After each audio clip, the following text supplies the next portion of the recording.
आपने एक सेफ्टी की भी बात की, क्या समस्या है सेफ्टी की? भले ये सेफ्टी की बात है, ये म्यूनिसिपल कॉर्पोरेशन के साथ में नहीं जुड़ी जाती, पर सेफ्टी पर वार्ड की प्रॉब्लम है, वार्ड की प्रॉब्लम है। एक्चुअली जो संतोषी माता रोड परिसर है और काला तालाब के आसपास का एरिया है, वहाँ पे चेन स्नैचिंग वगैरह के मामले काफ़ी सारे आते हैं। तो 2 दिन पहले परसों ही हमारे वार्ड में एक हजदर साहब का दौरा था, तभी भी हमने उनसे चर्चा की है कि काला तालाब के आसपास या सहजानंद चौक से संतोषी माता रोड जो है वहाँ पे एक चौकी होनी चाहिए। तो उसके बारे में बात चल रही है और वो हम जरूर लगाएंगे वहाँ पे। स्वच्छता ये बहुत बड़ा मसला है। आपने समस्या बताने के पहला स्वच्छता का नाम लिया, पर मैंने जानबूझ के आखिर में लेके उसके ऊपर बहुत कुछ बोलने जैसा है, क्योंकि पंतप्रधान जी ने भी हाल ही में स्वच्छता अभियान शुरू किया है, महाराष्ट्र सरकार ने भी अब ये स्वच्छता अभियान शुरू किया है। तो स्वच्छता की जो समस्या है आपके वार्ड में, वो किस तरह से आप हल करोगे? मैं खुद यहाँ आपके यहाँ आते वक्त मुझे एक कचरे का कूड़ा दिखा जो भरा हुआ था। इसका मतलब वो कचरा उठाने के लिए भी कोई आपके पास व्यवस्थापन नहीं है। एग्जैक्टली ये हो रहा है कि ना कचरे की गाड़ियाँ टाइम पे आ रही है उठाने के लिए, कुंडी रखी है भर जाती है, 10-10 दिन भरी रहती है, फिर वही बाहर पसरा रहता है। इसके लिए सिर्फ सुबह उठ के इनके पीछे लगना, और वो मैं खुद लगूंगा, पूरे वार्ड में घूमूंगा। और मैंने वचननामे में लिखा है मैंने कि अगर जरूरत पड़ी तो मैं खुद के खर्चे से सफाई कर्मचारी लगाऊंगा यहाँ पे, और हर 5 घंटे में 4 घंटे में एक एरिया में दौरा होगा उनका, चिखले बाग, मल्हार नगर, हर 4-5 घंटे में वो दौरा करेंगे और सफाई करेंगे।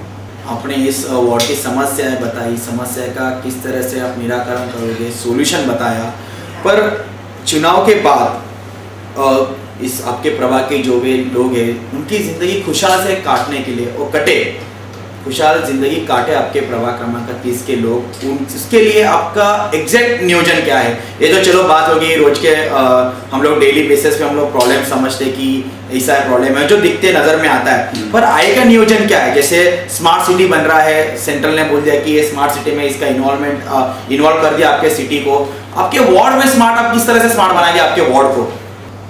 देखिए, सिर्फ साफ सफाई वगैरह रहे, लाइट रहे, ड्रेनेज लाइन वगैरह साफ सुथरा रहे एकदम, तो वैसे स्मार्ट ही हो जाती है सिटी। बाकी स्मार्ट सिटी में अब हमारे यहाँ पे 2-2 डीपी रोड है, अब इनका क्या हाल है वो कॉरपोरेशन में जब हम जाएंगे तब हमें पता चलेगा।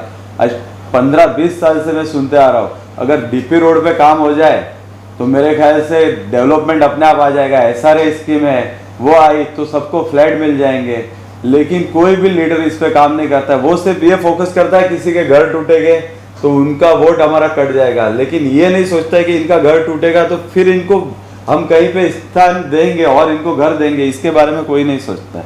तो ये सोचने की जरूरत है। Kalyan Dombivli municipal corporation smart city के अंदर इसका सिलेक्शन हो चुका है, तो आपका सिटी तो चलो हो जाएगा, स्मार्ट होना है तब, पर आपका वार्ड स्मार्ट कैसे बनाओगे, क्या करोगे आप? क्योंकि लोगों को देखिए, छोटा सा अगला हम लोग उदाहरण ले लेंगे कि लोगों को अपना प्रॉपर्टी टैक्स, अपना पानी बिल म्यूनिसिपल कॉर्पोरेशन के हेड ऑफिस में जाके भरना पड़ता है या वार्ड ऑफिस में जाके भरना पड़ता है। तो ऐसी कुछ आपके पास योजना है कि जो वहाँ प्रभाग में लोग भर सके अपना, मीन्स क्या आप कर सकते हो उसके लिए?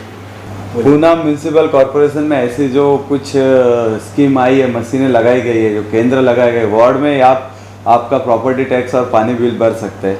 इसी तरह की कुछ स्कीम हम हमारे वार्ड में भी लगाएंगे। उसी तरह से योजना की बात आई, अपनी योजना का जिक्र किया। म्यूनिसिपल कॉर्पोरेशन की बहुत सारी योजनाएं रहती है जो कॉमन मैन को पता ही नहीं रहती, तो वो योजना आप लोगों तक कैसे पहुंचाओगे? अभी भी हमने बीच में भी काफ़ी सारी जो सेंट्रल की योजनाएं थी उसके लिए हमने वार्ड में लगाए थे, काफ़ी सारे टेबल्स लगाए थे और योजनाएं पहुंचाई लोगों तक। और हम हर बार जितनी भी ये योजना आएगी इसका लोगों में प्रचार करेंगे और कैंप लगाते ही रहेंगे इसके बारे में, क्योंकि इनका ही बेनिफिट लेना है लोगों को, और लोगों का ही काम है, लोगों का ही पैसा, और उनका बेनिफिट उन्होंने लेना ही चाहिए।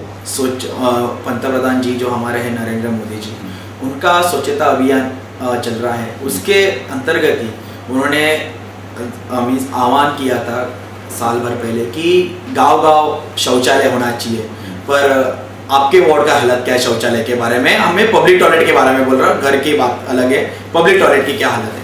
पब्लिक टॉयलेट के आप खुद देखोगे तो आपको पता चल जाएगा क्या हालत है। नहीं, मुझे आप बताइए कि मैं देखूं जब वही बात है कि कहीं जगह नहीं है, कुछ भी जो टॉयलेट बनी थी उनकी दुर्दशा है, तो एक ई टॉयलेट अच्छा है उसके लिए रास्ता, कि ई टॉयलेट की व्यवस्था हम करेंगे उसके लिए।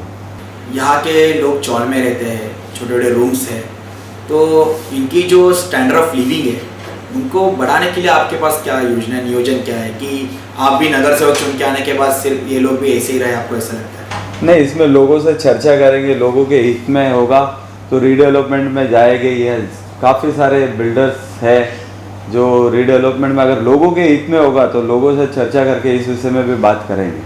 नहीं, अगर लोग नहीं राजी हो रहे तो आप क्या करोगे? लोग नहीं राजी हो गए, अब लोगों का हित अगर उसमें होगा तो लोग राजी हो गए। और सब समझते हैं आजकल हर किसी का सपना होता है कि अपना एक अच्छा सा घर हो, तो मेरे ख्याल से होगा, ये भी रीडेवलपमेंट आएगा यहाँ पे मल्हार नगर चिखलेवाग परिसर में ज़रूर आएगा।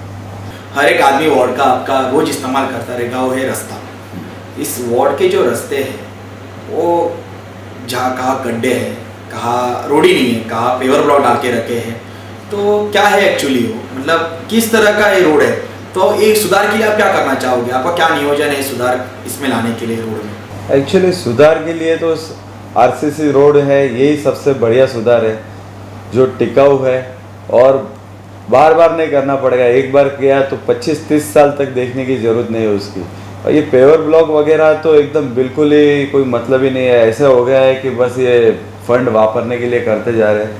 उदाहरण के लिए हमारे यहाँ पे बिल्डिंग की जो प्लिंथ थी वो लगभग 3 फीट ऊपर थी, लेकिन इन्होंने पेवर ब्लॉक बिठा बिठा के हर नगर सेवक ने आज एक लेवल कर दिया। तो आरसीसी रोड सबसे बेटर है। आपके वार्ड के मतदारों को आपको चुनावी इस रण संग्राम में, या बोलते हैं हम लोग इस चुनावी लड़ाई में जिताने के लिए आप क्या अपील करना चाहोगे? मैं वोटरों को हाथ जोड़कर यही अपील करूंगा कि आपने 15 साल तक ऐसे लोगों को मौके दे दे के देख लिया है और क्या हालत है वार्ड की वो देखिए। और स्मार्ट सिटी के लिए और बीजेपी की जो गवर्नमेंट राज्य में है उनका और कॉरपोरेशन का तालमेल होगा तो काफ़ी अच्छा काम होगा। और मैं जिस फील्ड से आया हूँ बिजनेस से, मुझे ये लूटपाट नहीं करनी है, यहाँ पे लोगों की सेवा करनी है और लोगों का काम करके विकास करना है। ये करके दिखाना है लोगों को कि 5 साल में भी हो सकता है काम। इसलिए प्लीज़ कृपा करके मुझे वोट दीजिए और बीजेपी के हर कैंडिडेट को आप जिताइए। बीजेपी का अगर महानगर पालिका बनेगी महापौर तो 100% यहाँ पे काम होगा। तो इस तरह वार्ड क्रमांक 30 के भारतीय जनता पार्टी के उम्मीदवार नरेंद्र सोहन सिंह पुरोहित जी के साथ हमने वार्ड क्रमांक 30 के विकास के बारे में चर्चा की। उन्होंने वचन दिया कि मैं अगर नगर सेवक करके चुन के आऊँगा तो मैं इस वार्ड को स्मार्ट बनाऊंगा, इस वार्ड के विकास में चालना दूंगा, इस वार्ड को प्रगतिशील मार्ग में जाके रखूंगा। और वो उन्होंने ये भी निर्णय लिया है खुद से ही, ऐसा भी उन्होंने कहा है कि जिस तरह से मैं चुन के आने के बाद दूसरे महीने में ही मैंने वादे किए हैं, जो मेरा काम है इस वार्ड के प्रति, जो मेरा दायित्व है वो काम मैं चालू करूंगा, उस काम को मैं दिशा दूंगा, एक गति दूंगा।